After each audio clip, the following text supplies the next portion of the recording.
अफगानिस्तान में क्या चल रहा है अब तक तो आप जान ही गए होंगे। तालिबान राज की वापसी के साथ वहां के लोगों के पास दो ही रास्ते बचते हैं, या तो मौत या मौत से भी बदतर जिंदगी। हालांकि तीसरा रास्ता है किसी दूसरे देश जाकर बस जाना, लेकिन ये कितना मुश्किल है इस बात का अंदाजा आप इससे लगा सकते हैं कि उड़ते हुए ग्लोब मास्टर से लोग गिर रहे हैं। लोगों में अफगानिस्तान छोड़ने की ऐसी होड़ लगी कि छोटे बच्चों को भीड़ फुटबॉल की तरह पास कर रही है ताकि कैसे भी करके वो बच जाए। इन सबके बीच अपनी कट्टरपंथी सोच वाली छवि से निजात पाने के लिए तालिबान कितनी ही कोशिश क्यों न कर ले, वो सुधरने वालों में से बिल्कुल नहीं है। महिलाओं को लेकर तालिबान की सोच कैसी है, इस पर किसी को कोई शक होना नहीं चाहिए। महिलाओं को वो इस्तेमाल की चीज समझते हैं, जब चाहते हैं जैसे चाहते हैं इस्तेमाल करते हैं। लेकिन अब जो खुलासा हुआ है उसे सुनकर आपके होश फाख्ता जरूर हो जाएंगे। आप ये सोचने पर मजबूर हो जाएंगे कि कैसे इंसान के भेष में भेड़िए हैं तालिबान। अब तक तो आपने सुना था कि तालिबान महिलाओं का सेक्स स्लेव बनाकर इस्तेमाल करता है, लेकिन यही तालिबान मुर्दों के साथ भी हैवानियत को अंजाम देने से गुरेज नहीं करता।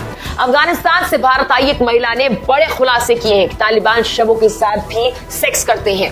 वो अफगानिस्तान में पुलिस फोर्स में काम करती थी, काबुल में तैनात थी, लेकिन तालिबान के खौफ से उन्हें देश छोड़ना पड़ा। वो फिलहाल तालिबान के डर से भारत आ गई हैं और नई दिल्ली में रह रही हैं। महिला ने चौंका देने वाले खुलासे किए हैं। मुस्कान ने खुलासा किया कि तालिबान या तो महिलाओं को उठाकर ले जाता था या फिर उसे गोली मार रहा था। वो डायरेक्टली शूट करते थे। उनके मुताबिक तालिबान को हर परिवार से महिलाएं चाहिए। अफगानिस्तान में मुस्कान की जान को खतरा था, जिसके चलते उन्हें अपनी नौकरी छोड़कर देश से भागना पड़ा। मुस्कान ने कहा, जब हम वहां थे हमें कई चेतावनी मिली कि अगर आप काम पर जाती हैं तो आप खतरे में हैं, आपका परिवार खतरे में है। एक के बाद एक वो कोई चेतावनी देने से पीछे नहीं हटते थे। वो या तो उठाकर ले जा रहे थे या फिर सीधा गोली मार देते थे।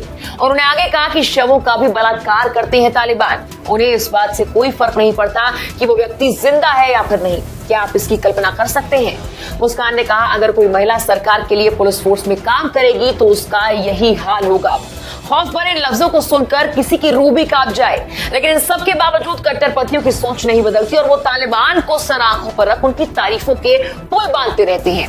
ऐसे लोग न सिर्फ देश के दुश्मन हैं, बल्कि यही वो लोग हैं जो महिलाओं को कभी आगे बढ़ने नहीं देखना चाहते।